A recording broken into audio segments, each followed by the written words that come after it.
Have you ever stopped to ask yourself why, in an era where every royal sneeze is captured by a dozen cameras, two children sitting among the highest ranks of Britain's line of succession remain almost completely out of public view? This isn't a question being passed around only in obscure corners of the internet anymore. It's being raised in the corridors of Buckingham Palace and examined by constitutional lawyers who study the monarchy for a living. Something significant is brewing behind those ancient stone walls, and this time, the Crown's famous policy of staying silent and never justifying itself may not be enough to contain it. For the first time in modern history, the future legitimacy of the throne is being tied to a collection of documents, medical records, and absent signatures that simply don't line up the way they should. Lady C has recently come forward with claims that a formal investigation into the births of Archie and Lilibet is actively underway, and the response from Harry and Meghan has been nothing short of a detonation. But what exactly has been uncovered? And why is the very timing of this investigation sending shockwaves through the quiet hills of Montecito? The rabbit hole begins with something so small, so precise, that most people would scroll right past it. And yet, it's exactly the kind of detail that experienced investigators spend years hunting for. It all traces back to a single number printed on a birth certificate. In the United States, birth registration follows a tightly controlled coding system managed by the CDC and state vital statistics offices across the country. On Princess Lilibet's publicly available birth record, there is a geographic area code used to pinpoint where the birth took place. For the state of California, where the Sussexes have stated Lilibet was born, the assigned code is 104. However, analysts who have gone through the document with a fine-tooth comb noticed something that stopped them cold. Lilibet's record apparently carries the code 105. And here's where it gets serious. Within the federal coding framework, 105 is not assigned to California. It belongs to Colorado. This single data point has thrown the royal commentary world into a tailspin. If the birth happened at Santa Barbara Cottage Hospital, as the official account insists, then why does the document carry a code that points to an entirely different state? Some are quick to write it off as a routine clerical slip, but others are convinced it points to something far more deliberate and far harder to explain away. Whispers have long circulated that the Sussexes may have used a gestational surrogate, a practice that is completely legal in the United States, but one that carries staggering consequences for the British Crown. When a child is carried by a surrogate in one state and then registered in another, the resulting paperwork often becomes a labyrinth of amended records and secondary certificates. Could that 105 code be the accidental fingerprint left behind by a process that was never meant to surface? When you hold the 7th spot in the line of succession, what looks like a data entry mistake carries the weight of a potential constitutional disqualification. But the paper trail, or more precisely, the glaring absence of one, runs far deeper than a 3-digit location code. To fully appreciate the gravity of what's missing, you have to understand what's known as the Yellow Folder Protocol. For more than a century, every single royal birth has been accompanied by a tradition so consistent it borders on sacred. When a child of the royal line enters the world, a signed official bulletin is placed on an ornate easel stationed outside Buckingham Palace for all the world to see. This isn't a ceremonial gesture. That bulletin carries the signatures of the royal physicians, the king's or queen's own doctors, who were either present at the birth or who personally verified its details immediately after. We saw it happen with Prince William. We saw it with Harry himself. We saw it with every one of William and Catherine's 3 children.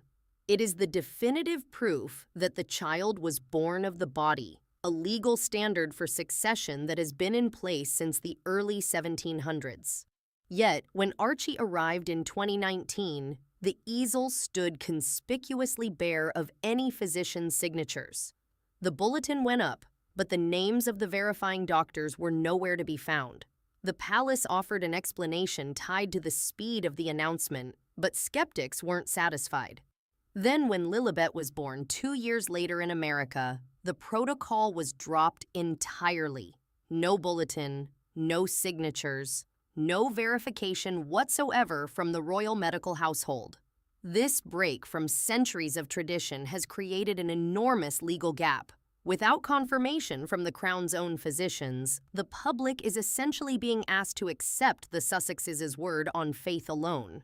In a family whose trust has been publicly dismantled by tell-all memoirs and Netflix specials, that's an enormous ask. The story grows considerably more complicated when you examine the people who were allegedly in the room at the time.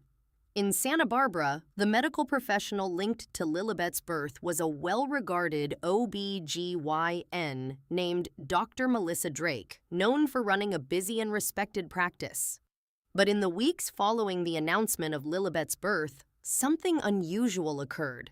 Dr. Drake reportedly shuttered her practice without any public explanation and effectively vanished from professional life. Some have suggested she simply chose to retire or relocated for personal reasons. But the timing has left a trail of raised eyebrows that won't easily come down. In the tight-knit world of royal investigation, coincidences are treated with deep suspicion. Why would the physician credited with delivering a British princess abruptly step away from the career she had built? Critics of the Sussexes have floated the idea that she may have been locked into an exceptionally ironclad non-disclosure agreement, or that she was unwilling to publicly defend a birth narrative she couldn't fully stand behind. This disappearing witness angle has added yet another dimension of mystery to an already murky story. If everything unfolded exactly as claimed, wouldn't the doctor involved be eager to have her name attached to such a landmark moment in history? Instead, there is only silence. And in the space that silence creates, the theories about surrogacy and legal maneuvering have had plenty of room to grow. Perhaps the most telling contradictions don't come from outside sources at all. They come directly from Harry. In his memoir, Spare, Harry's account of Archie's birth was designed to read as deeply personal and intimate, but for many readers, it landed as deeply off. He describes arriving at the hospital, Meghan giving birth, and the two of them being home in Windsor within just 2 hours. On the surface, this reads like a feel-good story of an uncomplicated delivery. When you run the logistics, it falls apart. The hospital they reportedly used, the Portland Hospital in London, is no short trip from Windsor under ideal conditions. Factor in travel time, the standard medical monitoring period following an epidural, the delivery itself, and the necessary paperwork, and a 2-hour round trip becomes practically impossible. More eyebrow-raising still was Harry's account of inhaling laughing gas during the labor, allegedly going through so much of it that the nursing staff had to wheel in a fresh supply, all while the couple reportedly snacked on Nando's chicken in the delivery suite. Commentators have been quick to note that this description sounds far more like a scene lifted from a British sitcom than a royal birth at one of London's most exclusive private hospitals. The inconsistencies embedded in Harry's own telling have led many to conclude that the narrative in Spare was strategically constructed to project a particular image without the authors accounting for the fact that readers would actually check whether the details held up. If the birth story in the memoir contains embellishments, the logical next question becomes what else in the Sussex narrative doesn't survive scrutiny? This brings us directly to the tension that is, according to multiple insiders, reaching a genuine boiling point between Harry and Meghan heading into 2026. At the center of the conflict is a fundamental disagreement over what role the children should play in public life. Harry, by most accounts, is consumed by the fear of exposing his children to the same kind of relentless media pressure that he believes cost him his mother. Having watched Princess Diana's life unravel in public and end in a Paris tunnel, he has reportedly made it his mission to shield Archie and Lilibet from the spotlight entirely, allowing them to grow up as ordinary children in California and make their own choices about visibility when they are old enough to understand what that means.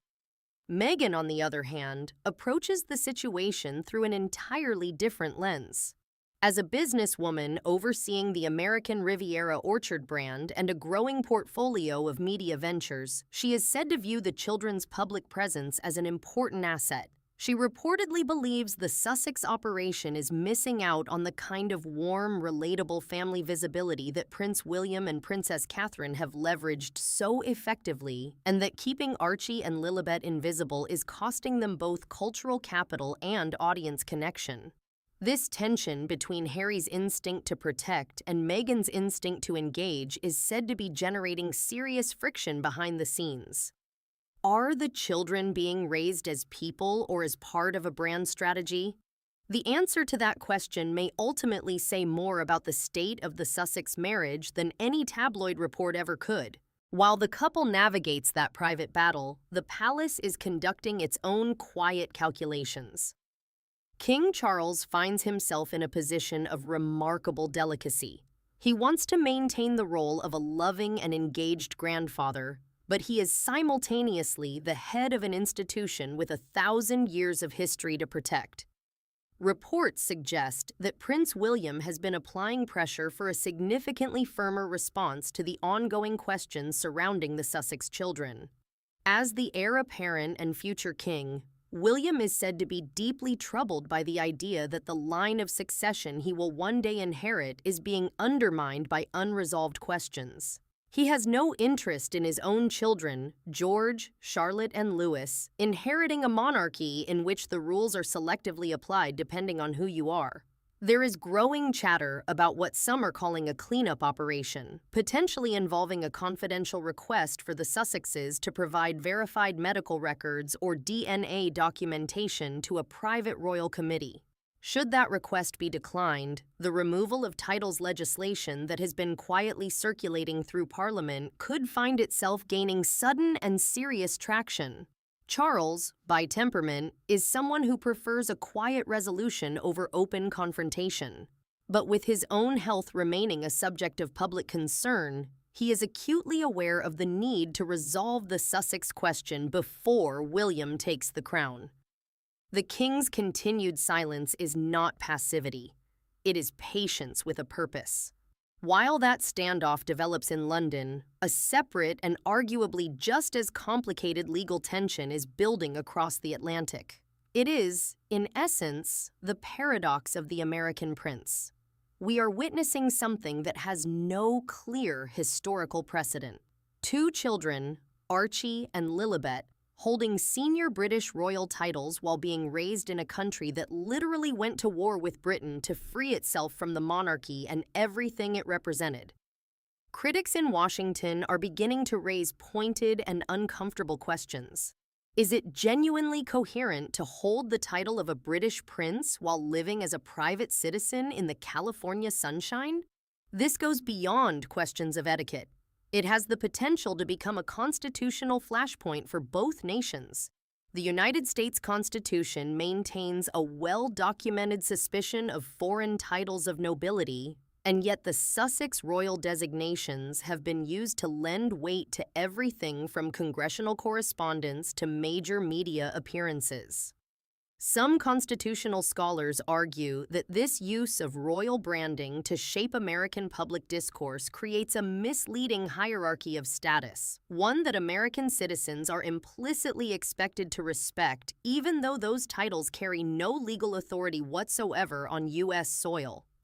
If Archie and Lilibet are eventually positioned to leverage their titles as commercial and cultural assets in the American market, the palace may find itself in the uncomfortable position of having to intervene to prevent the crown from being pulled into U.S. political territory. The friction between the two systems of government could eventually force Washington to formally define exactly what legal standing foreign royalty holds when they choose to live and work as permanent American residents. Somewhere behind closed doors in London, there is believed to be a group of people who already hold the answers to every question that has been raised. They are sometimes referred to simply as the men in gray, the senior courtiers and intelligence liaison officers who handle the most sensitive logistics of the royal household. For years, Quiet but persistent whispers have suggested that a classified internal dossier exists, one that contains the full and unfiltered truth about the Sussexes' final years in the UK and the specific circumstances surrounding their departure and their children's births. This file is said to include everything from the findings of internal misconduct investigations to the detailed verified medical records that the public has never been given access to. The reason it remains sealed is not hard to understand when you view it through the lens of institutional strategy. In the high-stakes chess match of royal politics, information is the most powerful piece on the board. As long as the palace retains control of those documents, it maintains an extraordinarily potent form of leverage. If Harry and Meghan were to produce another explosive tell-all project that crossed a line considered final by the institution, the Grey Suits would be positioned to release exactly the kind of verified documentation that could dismantle the Sussex narrative in a single news cycle. It is a calculated standoff, cold and deliberate on both sides. The palace isn't keeping quiet because it's cornered. It's keeping quiet because it has already decided that the last one to speak usually controls the story. As 2026 deepens, the public posture of the Sussexes is slowly but noticeably beginning to fragment. Harry's solo appearances have been increasing at a rate that analysts are tracking closely, including multiple returns to the United Kingdom for legal proceedings and charitable engagements. These visits are being interpreted widely as more than just logistical trips. Many observers believe they represent Harry quietly testing the waters for some form of individual re-engagement with the royal world, separate from his joint identity with Meghan.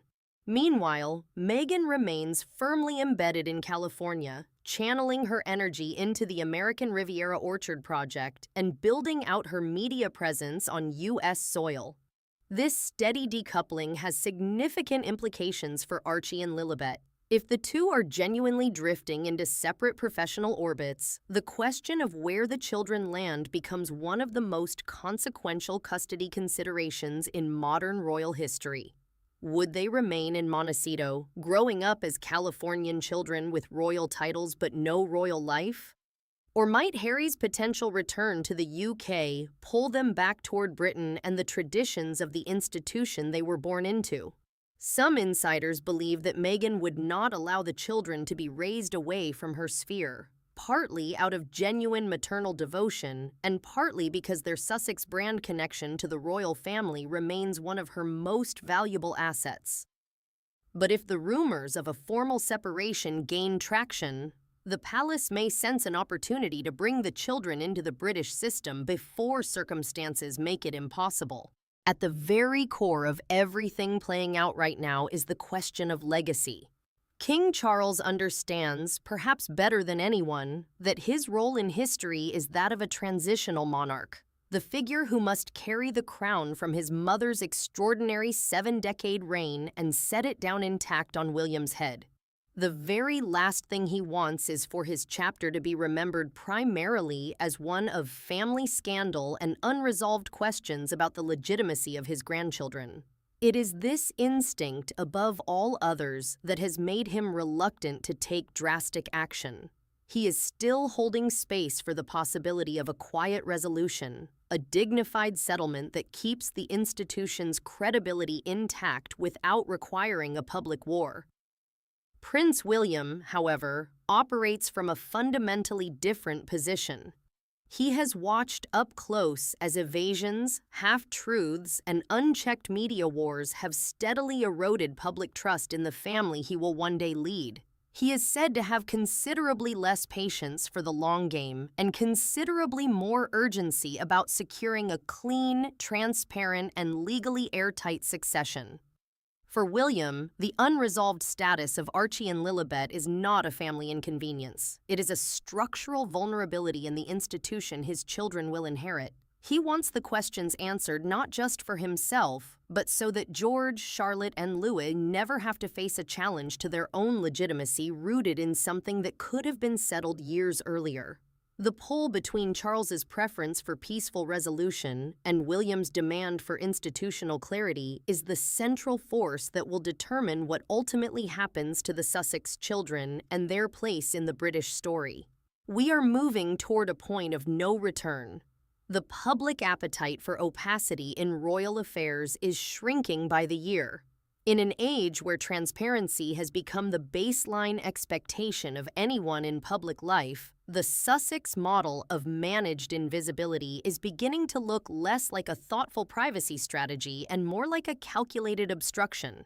Whether the focus is the unexplained Colorado code on a California birth certificate, the historic absence of royal physician signatures, the shifting and sometimes forensically questioned images of the children, or the factual inconsistencies buried in Harry's own published words, the accumulation of unanswered questions has reached a mass that can no longer be dismissed as the output of obsessive internet sleuths. The next 12 months are shaping up to be the most defining period in the long and bitter divide between the Sussexes and the palace. With legal cases heading toward resolution, new media projects scheduled to launch, and the political environment on both sides of the Atlantic continuing to evolve, some version of the truth is almost certainly on its way to the surface. Whether that truth arrives as a shattering public revelation or as a quiet and carefully managed acknowledgement that closes the debate without drama, no one can say for certain.